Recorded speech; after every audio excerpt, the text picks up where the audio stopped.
In this video, we're going to talk through sermon prep for our first lesson in our How to Win It Parenting series. You can find this online.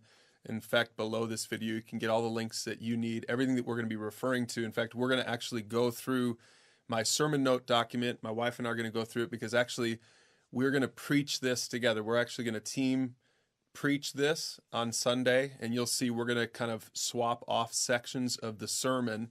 So we're going to just take some time to talk through that right now so that as you're prepping this, whether you're going to preach it yourself or maybe for you in your context, you'll have your wife preach it with you also. I think it'll make it a lot more interesting, as you'll see. So we're going to walk through that right now. So take a look at those notes below as we go through it with you. So as you see here in the intro, we really want to hook parents by identifying some of the more common ways parents try to, well, in their mind, think that they're being intentional and having a plan with their kids. You know, we start preschool when they're way too young. We pay lots of money on club teams because we want them to be good at sports. Things like that. Just trying to get a hook for parents that they could feel like, okay, yeah, I relate to that example. And you'll notice there that there's a bonus video that you can download. It's just a short little video, Do You Live Up to Your Parents' Dreams? And we're going to actually insert it right there even after we've started the sermon. Now, you'll also notice there that I've inserted my own personal example. So coming out of that video, again, that short video with just a bunch of people sharing their answer to the question, what were your parents' dreams for you? I'm going to answer that for myself because we're going to start the sermon with me probably up there. So I would just encourage you, just be careful about that when you're sharing your own dreams. As Tracy said to me, if you're the perfect child, don't share that. I'm gonna actually make a joke right there about how my dad said that I could be president if I wanted to be, and he meant that as a compliment. And then I'm going to say, well, now I'm wondering if he meant that as his goal for me. So I'm going to try to make that kind of light. Remember, in your sermon intro, keep it light. You want it to be introductory, and more than anything, you're going to try to hook them. And the hook here, as Tracy said, the hook here is, and what we're going to be talking about in this whole lesson is when you're purposeful about parenting, then you can define the win and you can make sure you're actually winning rather than just sort of unintentionally parenting. And so keep that in mind, even as you listen to our sermon prep video here. That's kind of what you're going for. Remember, try to be clear. Try to be as clear as you can in your own mind, even as you listen to us explain where we're going and what the trajectory of the sermon is. Now, from there, I'm going to get into the example of King David, and you'll see that first slide is that David was the greatest king in the history of Israel, but he was a failure as a father. And so that slide will stay up as I explain just that whole idea. Now, I'm specifically going to just reference this story with David's son Amnon and his half-sister Tamar, and how because David responded in weakness, he didn't discipline. The result of that was a couple years later, Absalom kills Amnon. And so we see that just the result of David's lack of intentional parenting there. Now, I'm going to use a slide for another story, a related story, when Absalom's younger brother, later on, Adonijah, plotted to steal the throne of David. And it's interesting what it says there, and that's that next slide.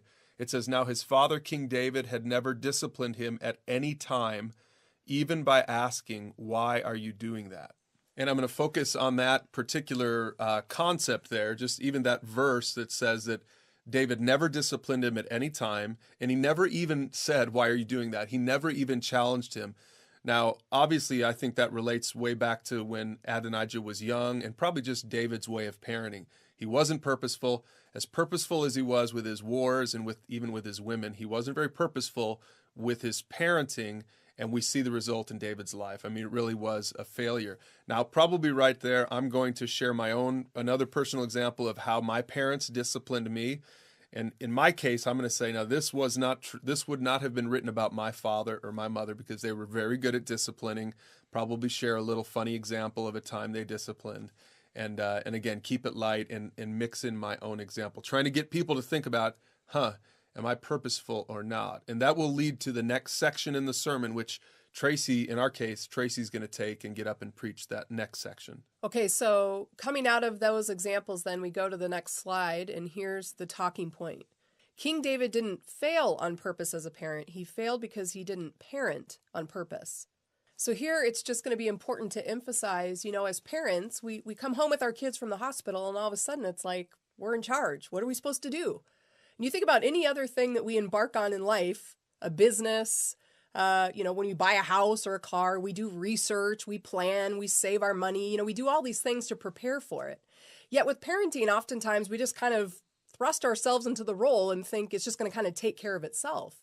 And so usually what happens with that then is if we're not parenting on purpose or with a plan, if we don't have a strategy or a mission or what we even want to accomplish as parents or what we want our kids to turn out to be, then we're just kind of lost, flailing around with no direction. And in the end, that's going to be hurtful to our kids. Yeah, and that's probably how you're going to actually preach that. Notice it's not real preachy. She's just explaining it just like that. Real simple explanation. So then the goal is to encourage them to be clear and purposeful. In fact, we have a related topic there called getting 5-point clarity on parenting. So one of us will probably mention that, encourage people to check that out. We won't have time to go over that in the sermon, but if you want to check that out as you're prepping for the sermon, it probably would be helpful because the 5-point clarity link talks about mission, vision, values as parents, what your strategy is as a parent. So that'll be really helpful. Again, that's for maybe a small group or a mentoring context, or even for a husband and a wife to do together as a follow-up to the sermon. And keep in mind that this sermon really is going to probably trigger a lot of those kinds of conversations. Maybe at your church, you're going to make sure to offer a parenting class or offer a parenting workshop afterward at the end of this 3-week series, because there's a lot here. But one of the points that we make in this particular section is that when you parent without clarity, you tend to be reactive in your parenting rather than being proactive in your parenting. And actually, we have an example there in that sermon. So Tracy, do you want to share what your example would be for that particular situation? Well, I'm kind of deciding if it's going to be more lying or blatant disobedience. So for me, when the kids were young and I would catch one of my kids in a lie, or, they got caught doing something, and then when I ask them about it, it's a kind of a half-truth or just an all-out lie. Sometimes as parents, we can kind of look at that and be like, they're 5. What do they know? But the problem with that is if you don't start disciplining that and shaping that in your kids, that telling the truth every time and all the time is really important. And if you don't attach a consequence when they choose the lie over the truth, then you're creating kind of a snowball effect that the older they get, the more they learn. Okay, I can manipulate mom and dad. I can leave out this part of the story, or I can tell a lie. And the problem is, as our kids get older, the lies have more consequences, right? So when they're 5 and I asked my daughter if she was in my perfume and I can smell it all over her hands, so I knew the truth and she lies to me, that's one thing. But if it's where have you been and whose house were you at after school when she's 15, that has some different consequences to it if I haven't trained in her the importance of telling the truth. Yeah, and so remember, at this point in the sermon, we're really still sort of setting up the whole problem with parenting without purpose, without a plan, without clarity. And so right here, then, my transition, and this will transition back into my section of the sermon. I'm gonna transition by saying, have you given much thought for you yourself to the right path for your kids? Because after Tracy's example, hopefully people are going to be thinking, yeah, I've done that 100 times. I'm a reactive parent. I never really thought about it. Maybe I'm reactive because I haven't really been purposeful. And so I'm reactionary rather than being proactive. And let me just flesh that out just for one more second here. Based on my example of lying and not being necessarily intentional about training my kids to tell the truth all the time, and then Brian saying, a reactionary parent versus intentional, is that we want to make sure that we don't just react in a moment and say, you lied to me, and go to your room, and then never talk about it. The intentional part of that example would be that you have to go into their room and to say, here's why it's important to tell the truth, and here's the consequence for when you lie. And here's why that's important, because I need to be able to know that I can trust you, and I can't trust you if I don't trust what you say. So when your actions and your words don't match up, then that becomes a trust issue, which as you get older will become a bigger and bigger problem. Because if you want us to trust you, that's going to mean, can you take the car when you're 16? Can you go with your friends to the movie? Those kinds of things. So that's where the reactionary versus the intentional parenting kind of comes into play, that there's more here than just If your kid lies to you in a minute, that you yell at them and send them to their room and shame them. The intentional parent is going to say, we need to train and teach you why lying is wrong and why, encouraging the truth every time is necessary for your character development. And that transitions right into the next section where we talk a little bit more about the need for getting your kids on the right path. In fact, it's a lie in today's culture to let the kids discover their own path. The slide for this section says this: without the guidance of parents, many kids will default to a path of selfishness and destruction. And we'll go right to the Proverb 22:6 from there. Train up a child in the way he should go, and even when he is old, he will not depart from it. So again, the emphasis here is going to be on that idea of there is a way that kids should go. That's not what our culture tells us, but that is what the Bible tells us. The Bible says that parents should train them up, that there is a direction. We should put our kids on a vector. We shouldn't just let them just follow their hearts, right? So that's what we're emphasizing in this particular section. We should have a plan.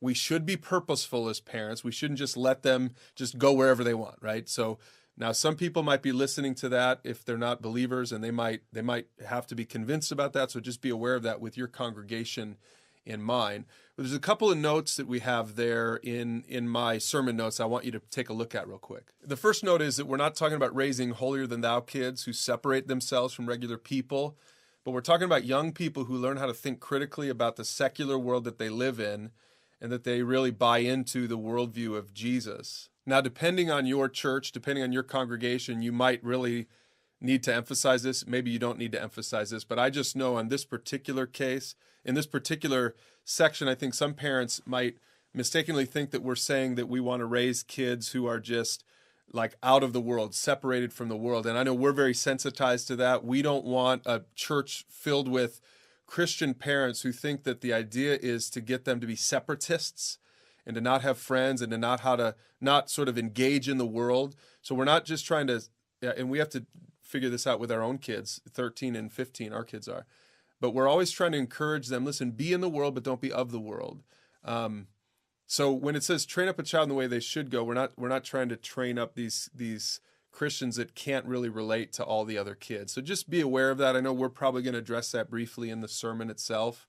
And so for you in your context, you also might want to address that. But the second note, probably this is even more obvious, is some people bristle against that verse because some people think that verse says that it's a promise that if you're a godly parent, your kids will be godly. And then conversely, if your kids aren't godly, and just be aware of this as you're preaching this sermon, some parents might just be sitting there just with guilt and shame because their adult kids aren't pursuing God or something like that. So really try to be sensitive to that. I know we're going to try to be sensitive to that in our sermon. We're going to say, listen, this isn't a promise. This is a proverb. It's a principle. It's talking more about our responsibility as parents to do our part. But it's not saying automatically that if you do your part as parents, that your kids will automatically be great kids and love Jesus, okay? So just maybe be ready to make that note. It shouldn't be a major sidetrack, but be ready to make that note at this point in the sermon. So moving into this next section, then, we're going to transition to, so what exactly is the course that we should chart for our kids? So we highlight a few of the examples, of what our culture would tell us is, well, your kids should follow their heart. Whatever makes them happy, whatever gets them excited, that's what they should do. That's success. Or be successful, make your money, get a prestigious job, go to a great university, be the best, get the, MVP on your sports teams or get the lead role in the musical. And then, move out. I think a lot of parents look forward to the idea of not having to have the financial burden of kids and to be free to go do what they want. So those are just a couple of the examples, probably the most popular answers. Maybe a normal parent out there who is not a believer would say, well, I think I've done well if those three things are in play. And the truth is, those aren't bad answers. They're just not complete answers. There's more to the story than just those three things. So that's where we want to introduce this idea of going full circle. This idea that we're really winning as parents if we get our kids to trust Jesus, to live to honor him, and then help other people to grow in their relationship with God. And we're going to use that image, and depending on your campus and your church, if you use foundations regularly for our church, it is foundational for our church. So we're always defining the win in terms of these three things. We're going to throw that image up there.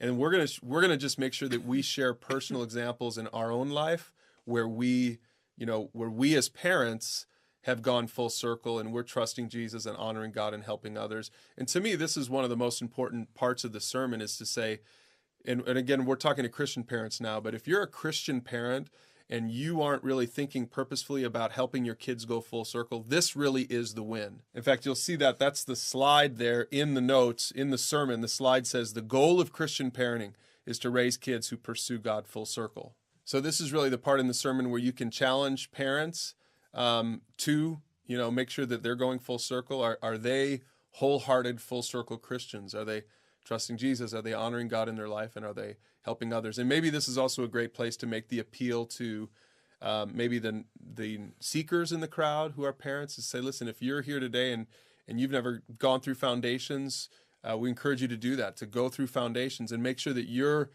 winning as a pursuer of God, because what'll happen, and this is the close of the sermon, is that when you do that, you'll really be successful. That's what that last slide says, 1 Kings 2. Back to David at the end of his life, he says, I'm going to where everyone on earth must someday go. Take courage and be a man. Observe the requirements of the Lord your God and follow all his ways. Keep his decrees, commands, regulations, and laws written on the law of Moses, so that, and here's the key part, you will be successful in all you do and wherever you go. Now that's the ending slide right there, and we're specifically using that word there, you will be successful, because after all, the name of the series is How to Win at Parenting. And so if you want to be successful, if you want to win at parenting, then you should teach your kids to go full circle. That's the most purposeful way to parent your Christian kids, is to help them to pursue the God of the Bible. When you do that, you'll be successful in your parenting. So hopefully that's helpful. I know this was a long video, but we wanted to do this, and we encourage you to watch this a few times so that you can understand from our perspective the flow of the sermon. Make sure to insert your own examples there. There's a lot of stuff here, so this sermon's got to go fairly quickly, or it's going to be a 50-minute sermon, especially with Tracy and I do it. We're going to be tag teaming. I think that'll make it actually a little longer. So if you're going to tag team, just be aware of that. Make sure you try to keep it to the time restraints that you like to have at your church. Thanks for watching. In the next video, we're going to talk about week 2, lesson 2 in this series, where we're going to talk about creating the right environment for your home as a parent.